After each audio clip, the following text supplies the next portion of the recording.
Guys, good day. Eto, nandito na naman tayo at balik tayo sa ating Boracay Adventure. At ito nga, third day namin. Tuloy natin yung ating storya para sa araw na to. Ang nangyari is, eto nga, yung anak ko is inayos ko pa, pinakain ko pa siya at binigay ko pa yung dapat sa kanya. Natulog ako, syempre, kasi ano ka party people ka eh.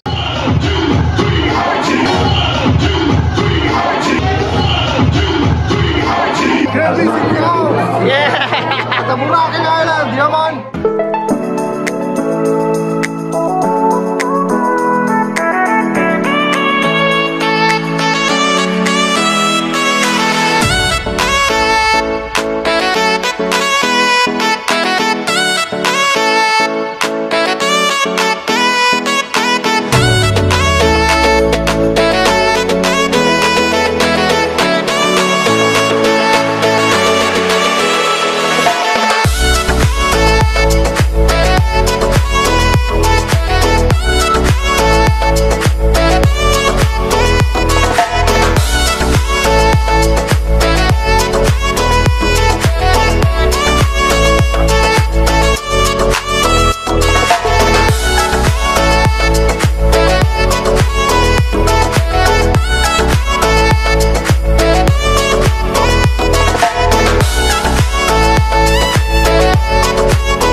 At pagkagising ko, siguro nagising ako sa mga alas 11 para syempre pakainin ko yung anak ko at bigyan ko siya ng mga kailangan niya para sa araw na yun. Niyaya ko ang anak ko na maligo ngayon kasi gusto kong mahulasan ako eh. Kaya lang, ang anak ko is nakaschedule na naman guys para makipagdigmaan. Syempre gusto ko siyang yayain para maligo kami. Kaya lang nakaschedule siya at sabi niya sa akin, Daddy, okay na ako. Syempre, bigyan mo siya ng oras para magka-oras ka din. At total, okay na naman siya at naibigyan na natin ang dapat na nasa kanya. Syempre, nasa station 1 tayo, galing tayo ng hotel. Tatawid ka lang eh. Pagtawid ko, syempre, high tide noon, naligo ako hanggang sa napag-isipan ko na libutin yung isla mismo nung station 1 hanggang station 3. At ang nangyari, eto na nga, napunta ako sa way ng papuntang station 3. Syempre, bumili muna tayo ng mango juice dyan para yung panlasa natin is maayos. Hanggang sa makarating ako dito sa my station 3 yan. At eto nga guys, nag-ultimate food tipid hack na tayo. At syempre, galing na rin tayo sa party with the strangers at Pat's Creek Bar, Acoustic and Reggae. Eto na, naglalakad ako papuntang Station 3 kasi hindi ko pa siya napupuntahan at hindi ko pa nalilibot yung lugar na yon kasi hanggang Station 2 at Station 1. At eto na nga, pagpunta ko ng Station 3 kasi nakikita ko ba't parang ang daming tao lagi dito. Nasa dulo na yun. Pagdating ko ng Station 3 habang naglalakad ako, napansin ko na halos nasa dulo na pala ako at wala ka nang ibang makikita doon kundi mga talipapa na mga tindahan at mga bahay-bahay. Ngayon, nakita ko itong isang tao dito na nakatambay siya eh. Nung nilapitan ko siya, sabi niya sa akin, Sir, baka gusto mo mag-try mag-dive. Eto na ngayon, maganda ba dyan sa diving na yan? Sabi niya, sir, maganda dito. Gusto mo try mo eh. Nung tinanong ko magkano, basta subukan mo muna, pumunta ka muna doon. Kasi kailangan nyo guys na mag-seminar bago kayo mag-full dive sa dagat mismo. Mag-seminar kayo at meron mga instruction na ibibigay at maraming bagay pa kayong gagawin. Nasabi niya sa akin na bibidyohan ka namin. Syempre, merong picture sa ilalim ng tubig at kasi sila na yung gagawa nun, parang package deal na. Kung nga pala, ang pangalan ng tao na to ay si Gistoni Alarcon.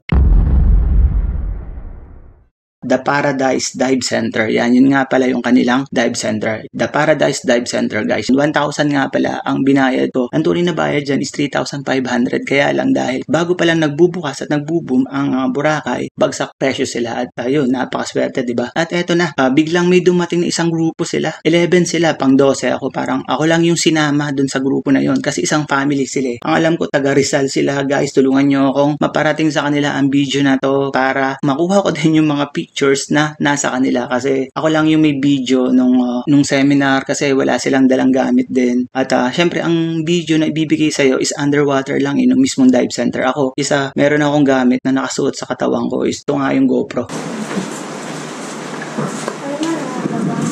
Sabay ka sa amin, kuya. Nakikijoin ako sa inyo. May joiners pa tayo.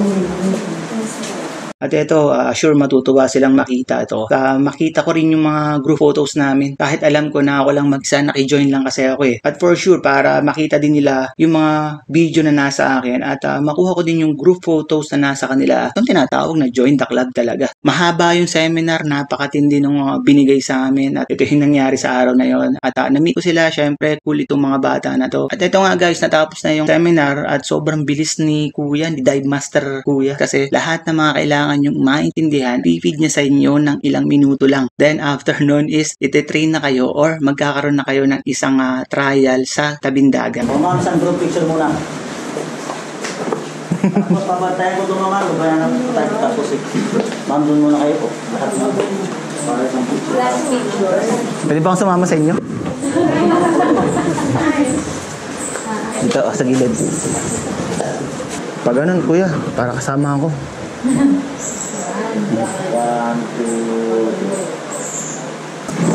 Anong family name nyo? Hindi pa iba pa eh. Magkakaiba. Okay. Pero Villa Puerte po yung pinaka. Villa Villa Puerte. Villa Puerte, guys. Itong mga to. Madami sila. Ano to? Sa YouTube yan. Oh, yes. Oh. Lagyan natin to, syempre. Villa Puerte. Hi YouTube! Salamat sa pagpunta dito sa Boracay kahit mong pandemic na dyan po kayo. Ang nangyari, nagkaroon ng bagay na parang body-body system. At eto, tundan nyo na lang to. Syempre, nakilala natin itong mga kabataan na to. At cool sila, rock and roll itong mga to. At salamat sa kanila at napasama ako sa kanila. Syempre, mas maganda na cool yung mga kasama mo para hindi boring at hindi masasayang ang araw na yon. Halos 3 na rin kami napunta ng tabing dagat para magkaroon ng trial para sa diving. Hindi ka pa nagdadive nito guys, parang trial pa lang to. Susubukan yung mga tinuro. O ito, check nyo. Hindi ko na sana pinagmasdan ang iyong ganda at hindi na rin pinansin pa bawat ngiti mong may gayuma. Dahil sa akala ko hindi ako iibig sa'yo, ikaw pala ang aaki sa puso ko. Yes ma! Kaya ngayon laging gulong-gulo ang puso ko. Yung mga dive master nyo na naka-assign sa inyo mamaya, mayroon silang master po. Body daw. Doon lang tayo sa pit po. Let's go! Hanep men, ang dami nung sinabi. Loading yung isip ko dun Tayo sir sa design tayo. Ano pangalan nga ulit? Si Junjun po. Junjun. Tol.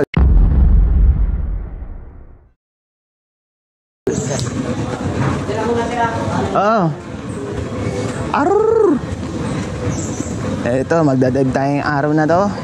Siyempre, Pinoy Pinsol. Kuya, body tayo. Oh, sige, walang problema. Hindi pwede ko body. Sige kuya, body tayo. Sige, Jervis. Kasi hindi ko alam kung baka lalalik ko. Guys, sila yung kasama natin ngayong araw na to. At yun, magdadive tayo ngayon. Nung oras na, time check is 3:30. Yes. Guys, dito tayo. Tara. Bibidyohan ko kayo. Jervis. Jervis? Yes po. Ito ba yung ano niya, Iron Man? Oo, tama. Oo, tama.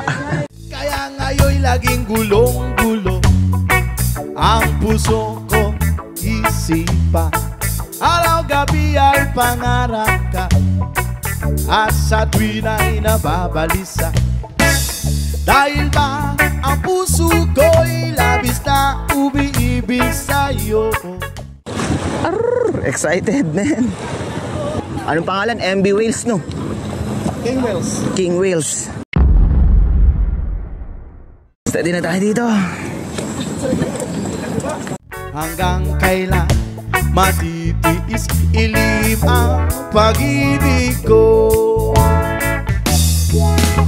Ano ang gagawin sa utos ng damdamin?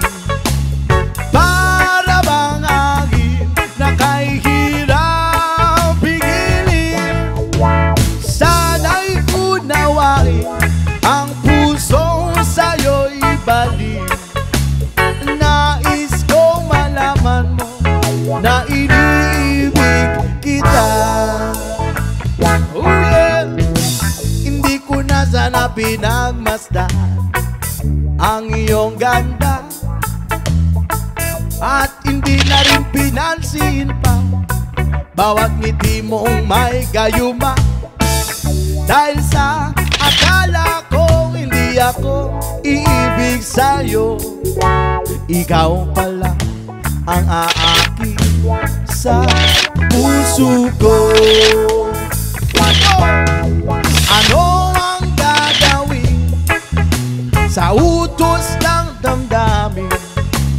Para bang agin na kahirap pigilin? Sana'y unawain ang pusong sa'yo'y balik. Nais kong malaman mo na iniibig kita. Ano ang gagawin sa utos ng damdamin? O para bang agin na kahirap pigilin? Sana'y unawain ang pusong sa'yo'y balik. Alam mo, sobrang-sobrang na talaga ang paghanga ko sa'yo. Tagos-tagusan na hanggang buto. Pero wala akong magawa eh. Kasi alam mo na, isa akong torpe. Ako'y talagang di mapagkali sa beauty mong napakatindi. Sa tuwing ika'y aking nakikita, halos niyayanig ang buo kong katawan. Hindi malaman kung ano ang gagawin, halos magkanda duli